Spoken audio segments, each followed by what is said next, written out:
बड़े खानदान के टॉर्चर अब नहीं सहूंगी।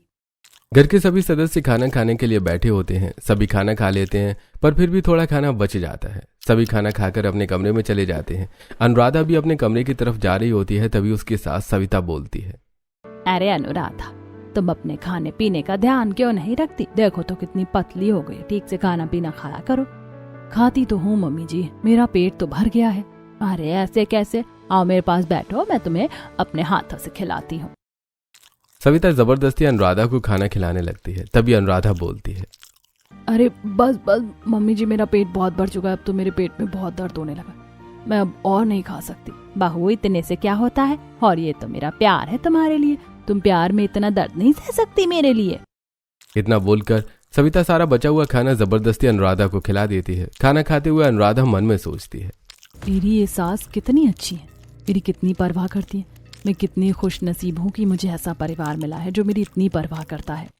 ज्यादा खाने की वजह से अनुराधा के पेट में बहुत दर्द होने लगता है। वो खाना खाकर जैसे ही अपने कमरे में जाती है, वो अपने पति विक्की से बोलती है, सुनिए, माँ जी ने आज मुझे कुछ ज्यादा ही खाना खिला दिया, जिस वजह से मेरे पेट में बहुत ज्यादा दर्द हो रहा है। आप मेरे पेट दर्द की दवाई ला दीजिए ना। ओफो, अब इतनी रात में मैं दवाई कहाँ से लाऊं? अब मुझे बहुत नींद आ रही है। अगर तुम्हें दवाई ही चाहिए तो तुम जाकर भाभी के कमरे से दवाई ले लो। अगर उनके पास दवाई होगी तो वो तुम्हें दवाई दे देंगी। ठीक है, मैं उनसे ही दवाई ले लेती हूँ।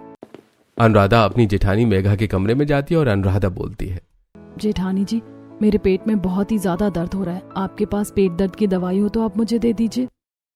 मेघा उनसे कुछ नहीं बोलती और अपनी डोर की तरफ इशारे से उसे दवाई लेने के लिए कह देती है। अनुराधा भी चुपचाप ड्रॉर खोलती है, वहां से दवाई लेती है और अपने कमरे में चली जाती है और अपने मन में सोचती है, अरे मेरी जेठानी कितनी घमंडी है, मुझसे अच्छे से बात भी नहीं करती। मैं जब से इस घर में आई हूँ, मैं तब से ही देख रही हूँ, वो कभी मुझसे ढंग से बात नहीं करती।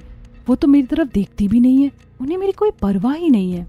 अगले दिन सुबह मेघा हॉल में बैठकर मैगजीन पढ़ रही होती है। तभी एक नौकर चाय लेकर आता है। तभी मेघा उसे डांटते हुए कहती है, अरे दूर हटो, इतने नजदीक आने की कोई जरूरत नहीं है। चाय बन गई ना, यहाँ पर रखो और यहाँ से निकलो। पता नहीं कहाँ से आ जाते हैं।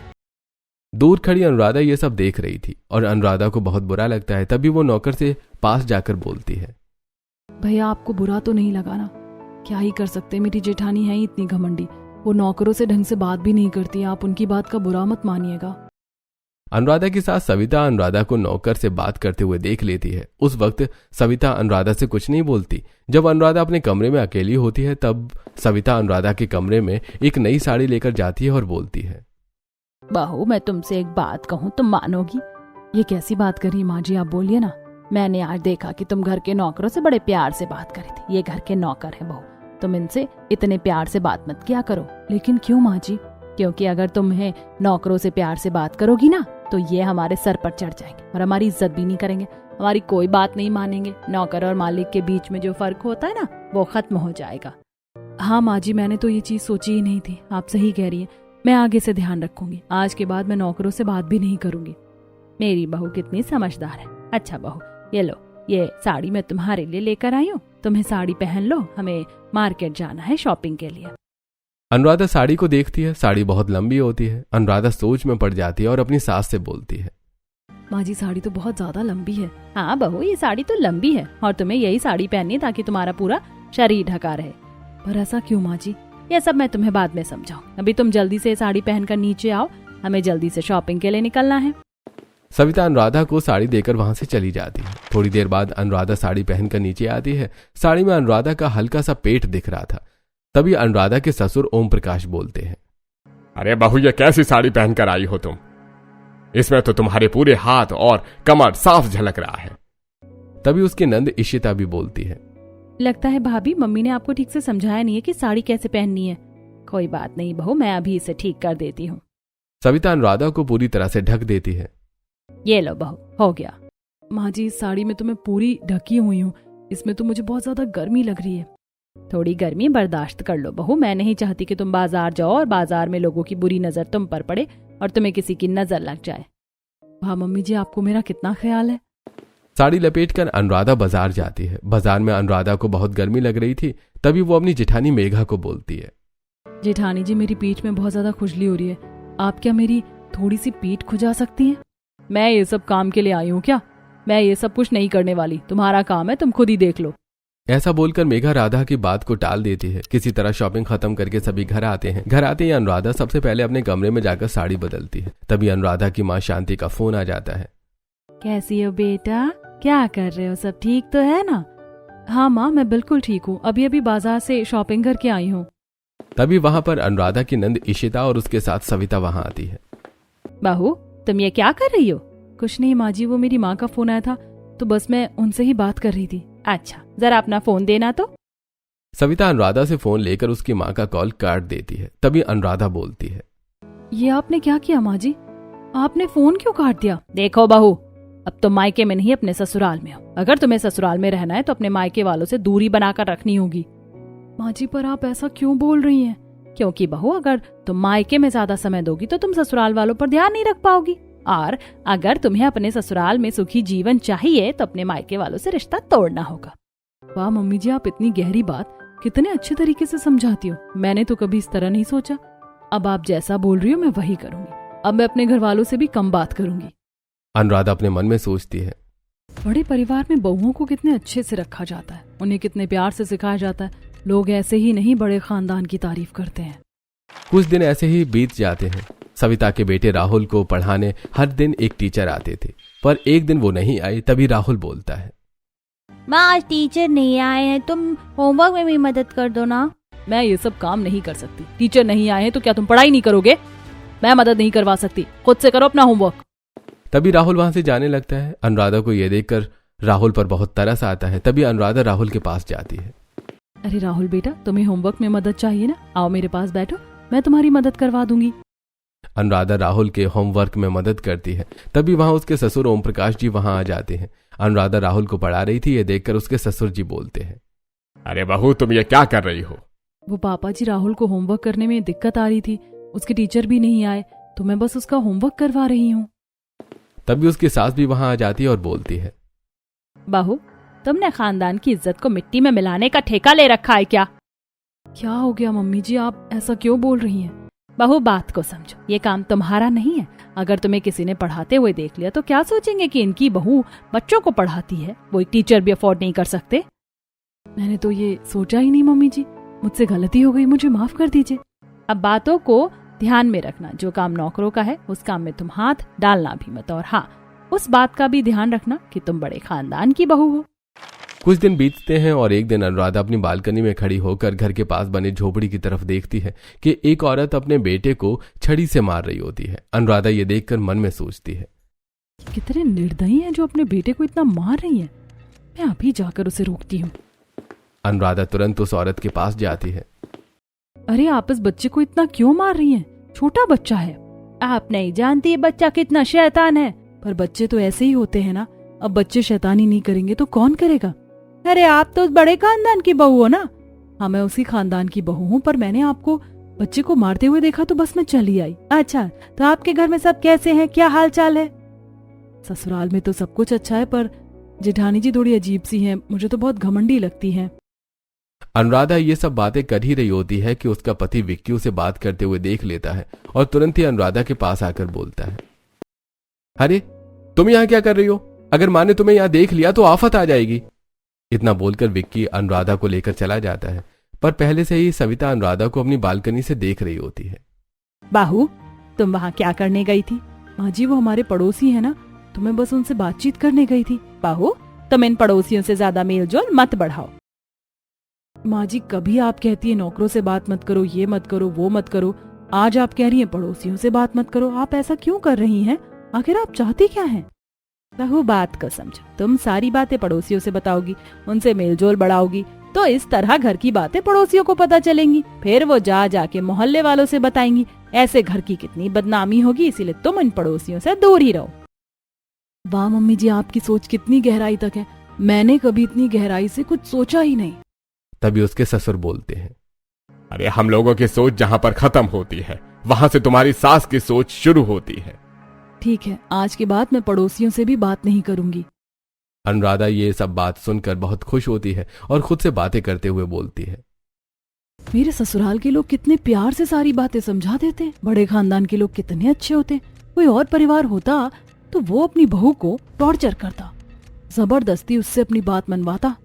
कुछ दिन ऐसे ही बीत जाते हैं। एक दिन अनुराधा अपने पति विक्की के साथ बालकनी में खड़ी होती है और विक्की से बोलती है, सुनिए, बहुत दिनों से हम कहीं घूमने नहीं गए, चलो हम दोनों कहीं घूमने चलते हैं।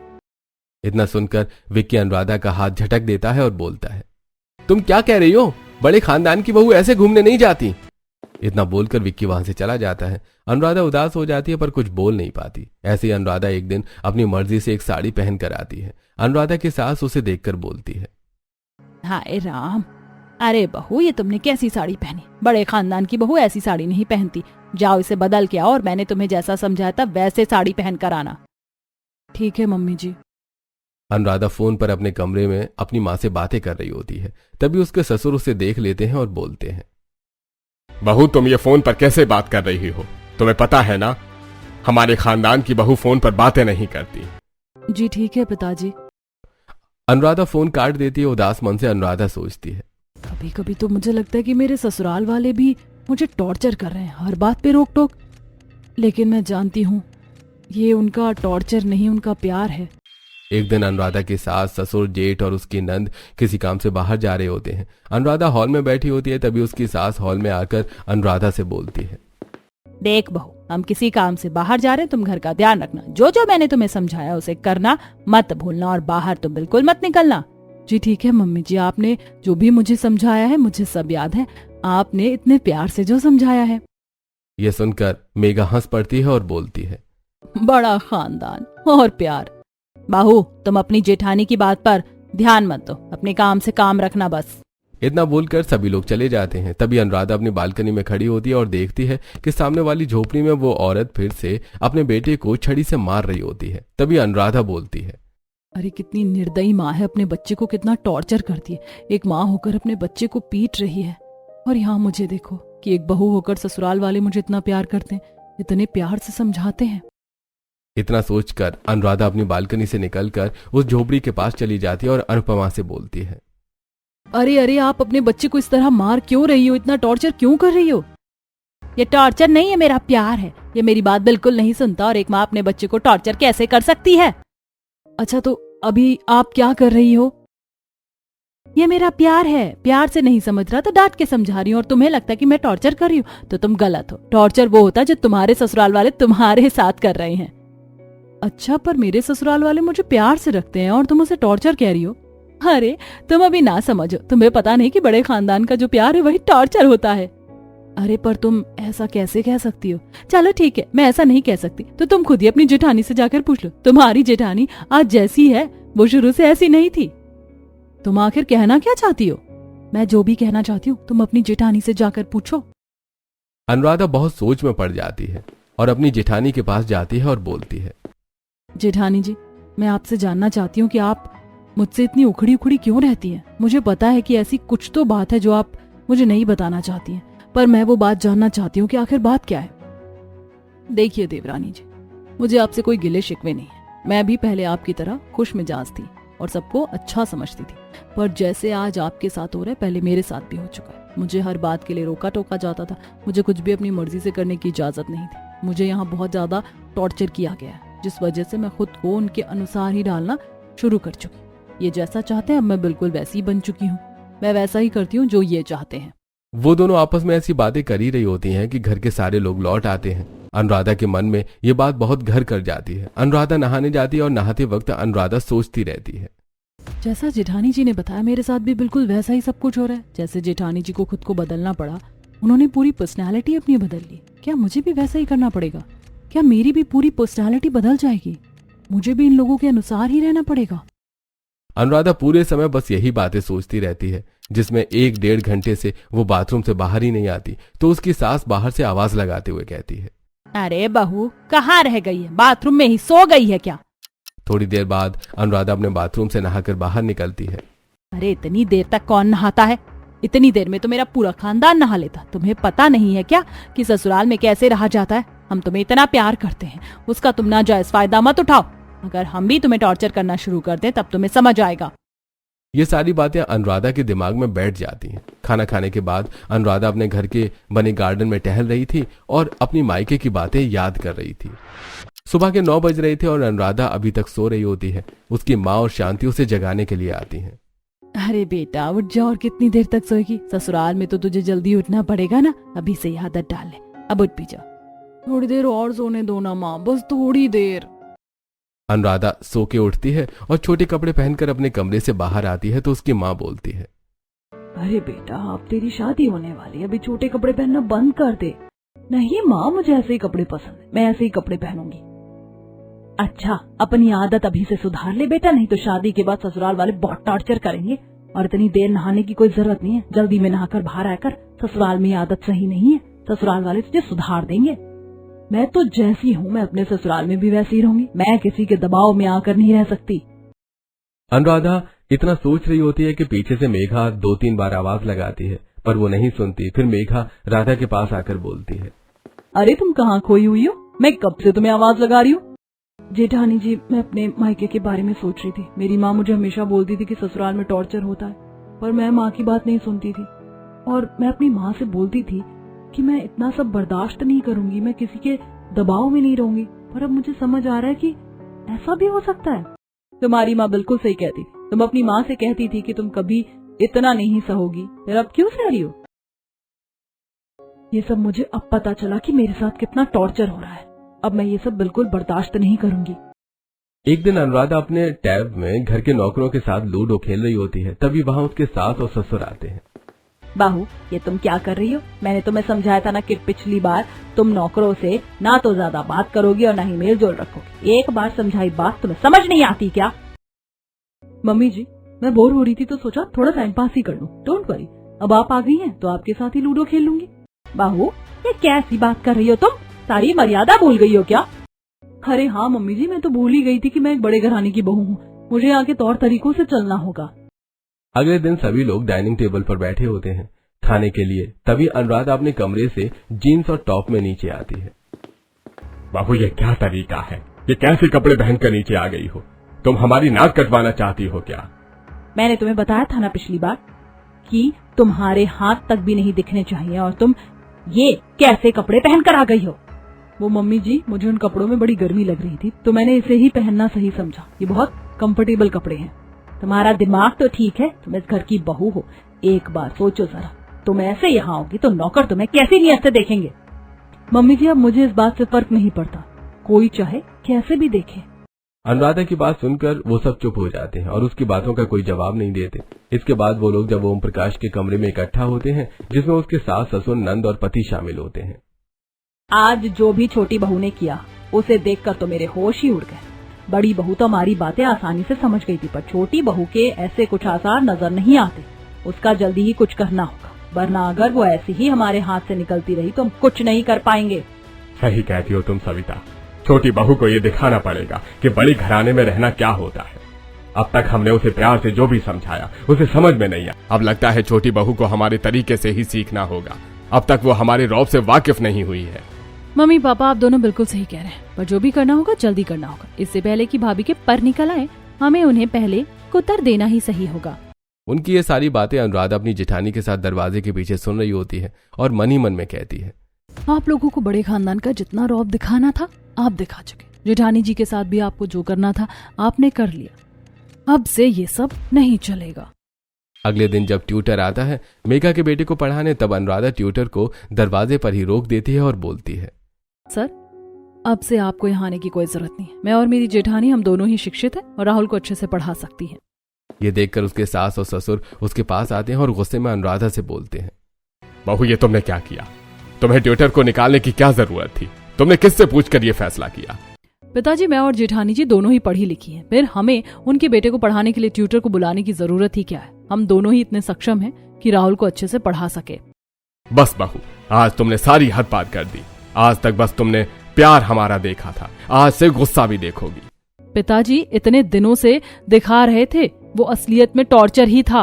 बस मैंने पहचानने में थोड़ी देर कर दी, पर अब नहीं। तुम तो बात करने की तमीज भी भूल गई हो। तुमने जो अभी तक देखा वो प्यार भरा टॉर्चर था। अब असली टॉर्चर के लिए तैयार हो जाओ। अब हम तुम्हें बताएंगे कि असली टॉर्चर होता क्या है। अब तक जेठानी जी तो आपका टॉर्चर सहती ही आ रही थी, और अब आप चाहते मैं भी सहूं। ऐसा तो होने वाला नहीं है। आप जो करना चाहें कर ले। तुम एक बड़े खानदान की बहू हो, सभी लोगों की नजरें तुम पर होती हैं। तुम कैसे उठ रही हो, कैसे बैठ रही हो, क्या खा रही हो, क्या पी रही हो, तुम्हारे चलने का ढंग क्या है, तुम्हारे कपड़े पहनने का ढंग क्या है, किससे बात कर रही हो, क्या बात कर रही हो, तुम्हारा रहन सहन कैसा है। हर एक छोटी से छोटी चीज तुम्हारे बारे में परखी जाती है। मैं तुम्हारे कारण कभी भी अपने खानदान की इज्जत को मिट्टी में नहीं मिलने दूंगा। अब चाहे हमें इसके लिए तुम्हें प्यार से रखना पड़े या सख्ती से, हम हर तरीका आजमाने को तैयार हैं। ठीक है पिताजी, आपकी बात समझ रही हूँ आप जो कहते हैं, पर क्या यह आपने कभी सोचा है कि इस तरह के व्यवहार से आपकी बहुओं पर क्या बीतती है? क्या वो खुश हैं? तुम्हारी जेठानी को तो कोई दिक्कत नहीं हुई आज तक, वो तो बिल्कुल खुश है। अब तक तो घर में सब कुछ सही चल रहा था, तुम्हें ही ज्यादा तकलीफ हो रही है। ऐसा बस आपको लगता है पिताजी, पर असलियत तो यह है कि आपने कभी अपनी बहुओं की स्थिति जानने की कोशिश नहीं की है। तुम्हारी कहने का मतलब क्या है बहू, कि तुम्हारी जेठानी इस घर में खुश नहीं है? पिताजी शायद आपने चुप रहकर सब स्वीकार कर लेने को खुश रहना समझ लिया, पर ऐसा नहीं है, हकीकत कुछ और है। ओम प्रकाश मेघा की तरफ देखते हैं। मेघा सिर झुकाई खड़ी है। ओम प्रकाश मेघा से पूछते हैं, मेघा, क्या मैं जो सुन रहा हूं वो सच है? क्या तुम इस घर में खुश नहीं हो? पिताजी वो आज तक मैं आप सबकी इज्जत करती आ रही थी, इसीलिए मैंने कुछ भी नहीं कहा, पर मैं मिट्टी की नहीं हूँ, मैं भी इंसान हूँ। आज तक मैंने कुछ भी नहीं कहा, लेकिन आज बोलती हूँ। मुझे ना तो बड़े खानदान की बहू होने की खुशी है, ना ही उस पर नाज है। अगर मेरी शादी किसी छोटे घर में हुई होती तो कम से कम मैं अपनी मर्जी का तो कर पाती, अपनी जिंदगी को अपने हिसाब से जी पाती, इतना टॉर्चर तो नहीं सहना पड़ता। तो तुम्हें क्या लगता है कि हम तुम्हें टॉर्चर कर रहे हैं? जी पिताजी, मुझे यही महसूस होता है। मैंने तो खुद को इस घर के रिवाज में ढाल दिया था। पिताजी, मान लीजिए अगर रिशिता की शादी के बाद उसके ससुराल वाले भी उससे इस तरह से व्यवहार करें जैसा हमारे साथ किया जाता है, उसे भी उनकी शर्तों पे चलना पड़े, जैसा वे चाहें, उठना बैठना, खाना पीना, बातें करना, कपड़े पहनना, और जब वो अपने मन का कुछ भी नहीं कर पाएगी तो आपको क्या लगता है वो खुश रहेगी, या आप उसे इस तरीके से रहता देख पाएंगे? ओम प्रकाश के पास अनुराधा की इस बात का कोई जवाब नहीं होता और वो सब वहां से चले जाते हैं। फिर ऐसे ही कुछ दिन बीतते हैं और एक दिन मेघा साड़ी पहनकर अपने कमरे से बाहर आती है। तभी सविता बोलती है, बहू, अगर तुम्हें साड़ी में ठीक नहीं लग रहा तो तुम अपनी मर्जी के कपड़े पहन सकती हो, जो भी तुम्हें अच्छा लगे। ये सुनकर मेघा बहुत हैरान हो जाती है। फिर एक दिन घर में सबकी पसंद का खाना बन रहा होता है। तभी ओम प्रकाश अनुराधा और मेघा से बोलते हैं, बहू, तुम दोनों को जो भी खाने में पसंद है तुम नौकरों से बोल सकती हो। ये सुनकर मेघा और अनुराधा आपस में बात करती हैं। जेठानी जी, ये लोग तो खुद से सारी बातें मान रहे, हमें तो कुछ करने की जरूरत ही नहीं पड़ी। मैं तो खुद ही हैरान हूँ देवरानी जी कि ये चमत्कार कैसे हो रहा है। दोनों आपस में बात करके हंसने लगती हैं। और फिर एक दिन सविता पड़ोस में जाकर पड़ोसियों को बुलाकर लाती है। तभी मेघा बोलती है, आज सूरज कहाँ से निकला? माँ जी, आपने खुद से सबको घर पर कैसे बुला लिया? हमें तो लगा था कि हम अब इस परिवार का टॉर्चर नहीं सहेंगे, यहाँ तो परिवार ही बदल गया। बहू, अब हमें खुद से समझ आ गया है कि हम अपनी बहू पर कितना टॉर्चर किया करते थे, जो बिल्कुल भी जरूरी नहीं है। हम अपनी बहू को प्यार से भी रख सकते हैं, इसीलिए अब हमारी सोच भी बदल गई है।